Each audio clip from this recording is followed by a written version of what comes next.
감각적인 주방을 완성하는 핵심 아이템이고요. 기존 구조상 소음이나 단열 이런 이슈가 있을 수밖에 없어요. 이게 눈에 띄지는 않지만 중요한 디테일인데요. 누구나 한 번쯤 살아보고 싶다는 강남권 대표 아파트, 바로 잠실 파크리오입니다. 그 중에서도 오늘 소개해드릴 32평 공간은 신혼부부의 집입니다. 예산이 넉넉한 40에서 50대라면 선택의 폭이 넓지만 상대적으로 신혼부부는 예산이 빠듯한 경우가 많습니다. 대신 분명한 기준이 있었죠.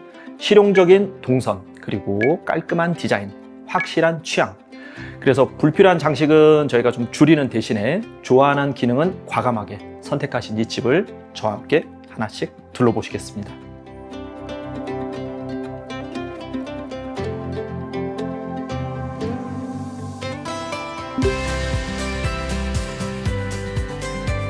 안녕하세요, 디자인 에이트리입니다. 제가 거실 먼저 한번 쭉 살펴봐 드릴게요. 전체적으로는 모노톤 컬러의 주백색 조명을 배치해서 시선이 편안하고 단아한 무드를 연출했습니다. 이 저층이 주는 매력이 창밖에 보이는 자연의 풍경인데요.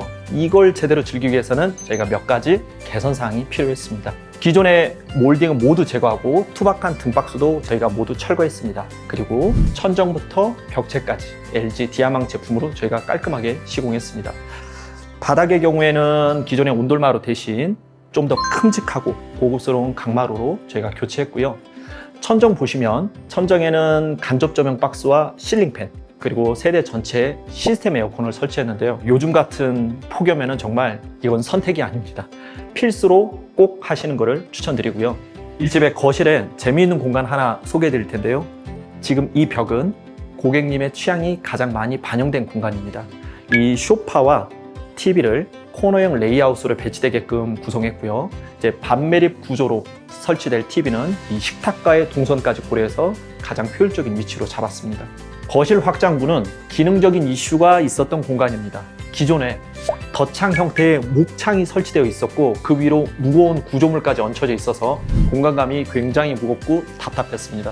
심지어 이 폭이 넓어서 전에 살고 계시던 분은 그 사이에 화분까지 들 정도로 굉장히 넓었습니다. 추가로 노후된 실리콘 때문에 샤시 외부에서 누수까지 있었던 상황이었습니다. 그런데 여러분 그거 아시나요? 예산이 빠듯할수록 단열, 누수와 같은 이런 기초공사는 빈틈없이 챙겨야 됩니다. 그 중에서 창호만큼은 저희가 반드시 교체해야 된다고 고객께 제안을 드렸는데요. LG 뷰프레임 샤시로 오차 없이 깔끔하게 시공을 하고 또 단열 보강으로 겨울에도 따뜻하고 쾌적한 공간이 되게끔 개선을 했습니다. 한 가지 덧붙이고 싶은 부분은 샤시를 설령 1억짜리를 시공한다 하시더라도 샤시 주변에 이런 벽 부분과 또 천정 이런 부분에 단열이 같이 수반되지 않는다면 오히려 결로가 더 생길 수 있기 때문에 이런 작업을 하실 경우에는 두 가지가 꼭 같이 이루어져야 한다는 것을 기억해 두시면 좋겠습니다.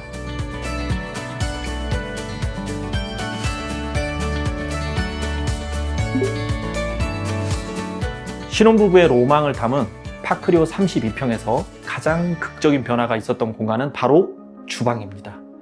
17년 전 준공 당시 사용이었던 기존의 기역자형 주방과 벽면 타일을 모두 철거하고 심플하면서 활용도 높은 11자형 주방으로 레이아웃을 재구성했습니다. 먼저 눈에 띄는 건 대형 사각 싱크볼과 폭포수 수전입니다. 최근에는 감각적인 주방을 완성하는 핵심 아이템이고요. 좌우로는 수납장이 아닌 삼성 빌트인 콤비 냉장고를 배치했는데요. 깊이가 600mm로 얇고 슬림해서 외관상 가구처럼 보여서 일체감이 뛰어납니다. 아일랜드에는 엘리카 후드 일체형 인덕션을 설치했고요. 불과 2-3년 전만 하더라도 후드가 천정에 달려있는 천정형 후드를 많이 보셨을 텐데요. 최근에는 노출되어 있는 후드를 보신 적이 거의 없었을 거예요. 여기 현장에도 이 천정형 후드를 쓰지 않는 이유가 두 가지인데, 첫 번째, 파크리오 아파트 저층 구조상 천정 내부에 이 후드 자바라를 매립하기가 어렵습니다. 높이가 나오지가 않아요. 두 번째가 더 중요한데요. 두 번째는 이게 시각적으로 후드가 천정에 있을 경우에 주방의 개방감을 해칠 수 있기 때문입니다. 이게 3베이라고는 하지만 주방이 다소 좀 좁은 구조를 가지고 있는 이 30평대 주방에 이 후드 인덕션이라는 선택지가 개방감은 물론이고 또 주방의 격을 한층 더 올려주는 아이템이라고 생각합니다. 주방 소재에 대해서 이야기를 더 해볼게요. 아일랜드 하부에는 대형 서랍을 구성해서 큰 그릇이나 냄비, 각종 양념장 등을 둘 수 있어서 실용성을 높였고요. 이런 대형 서랍 같은 경우에는 냄비를 통째로 넣을 수 있다는 장점이 있습니다. 상판은 윗면은 물론이고 옆면과 뒷면까지 세라믹으로 일체감 있게 마감해서 고급감을 높였습니다. 또 조리와 식사 공간이 자연스럽게 연결되도록 이 아일랜드 앞에 별도의 식탁을 주는 대신에 아일랜드 자체를 확장형으로 설계해서 동선은 짧게, 활용도는 높게 시공했습니다. 이 집의 디테일 한 가지 제가 보여드리고 갈게요. 전체적인 도어는 몰딩을 제거하고 슬림 문선으로 미니멀하게 마감했습니다. 이게 눈에 띄지는 않지만 중요한 디테일인데요. 문틀 이 앞쪽 돌출부는 고밀도 MDF로 제작해서 내구성과 정밀도를 함께 제가 고려했습니다. 특히 기존에는 문과 몰딩의 이질감이 있어서 공간의 완성도를 떨어뜨렸다면 지금은 벽과 문틀까지 모두 하나의 톤으로 정리가 돼서 시각적으로 훨씬 일관되고 깔끔한 느낌을 줍니다. 또 도어에 어울리는 방문 손잡이 역시 사각형의 미니멀한 디자인으로 제가 교체했습니다.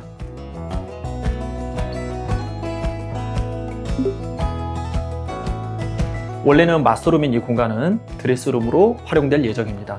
저희가 이렇게 오픈형 붙박이장을 시공을 해드렸는데요. 고객께서 사용하시던 시스템장과 더불어서 이 공간은 완전한 드레스룸으로 이용이 되고 화장대는 이사 오실 때 고객께서 또 추가로 설치하실 예정입니다. 특히 이런 붙박이장 같은 경우에는 이제 고객의 개인 취향에 따라서 도어가 꼭 있는 것을 원하시는 분도 있고 이렇게 신속하게 수납이 편리하도록 없는 걸 원하시는 분도 있습니다. 이 부분은 개인 취향에 따라서 선택하시면 되겠습니다. 이 부분은 과거에 안방에서 파우더룸으로 들어가는 게이트입니다. 저희는 이제 고객의 예산을 감안해서 여기는 철거하지 않고 기존에 있던 게이트에 저희가 필름만 랩핑해서 이 전체적인 톤 앤 매너만 맞췄습니다.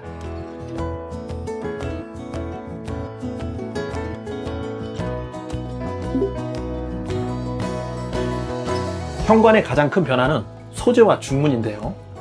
기존에는 현관문을 열면 중문이 없어서 집 내부로 이어지는 형태였습니다. 물론 이제 파크리오는 계단식 아파트지만 중문이 없는 기존 구조상 소음이나 단열 이런 이슈가 있을 수밖에 없어요. 이런 부분 때문에 중문은 꼭 시공드리는 걸 추천합니다. 보통 저희가 슬라이딩 중문을 많이 권해드리는데 이 현장은 이 복도의 공간이 좁고 길어서 지금처럼 비대칭 여닫이 중문을 선택하셨고요. 현관 출입문 주변으로는 기존에는 도배지가 현관문과 맞닿아 있었다면 이제는 저희가 목공 작업 후에 필름으로 마감했고요. 아무래도 도배지에 비해서 필름이 훨씬 더 깔끔하고 내구성 면에서도 뛰어납니다. 지금 보시는 이 거울이 기존에는 2배만한 사이즈의 테두리에 올드한 몰딩까지 있었습니다. 근데 지금 보시면은 가로 사이즈를 저희가 조금 줄이고 안쪽으로 살짝 매입한 형태로 시공해서 조금 더 고급스럽게 만들어 봤습니다. 이 현장은 신혼부부의 첫 집이면서 취향을 뚜렷하게 담고 싶었던 고객의 마음을 표현한 공간입니다. 저희 디자인 A3는 그 중심에서 현실적인 실용성과 디자인의 균형을 맞추는 데 집중을 했습니다. 좋은 집을 맡겨주신 고객님께 깊이 감사드리고요. 저희는 앞으로도 또 더 많은 공간, 더 많은 이야기로 찾아뵙겠습니다. 감사합니다.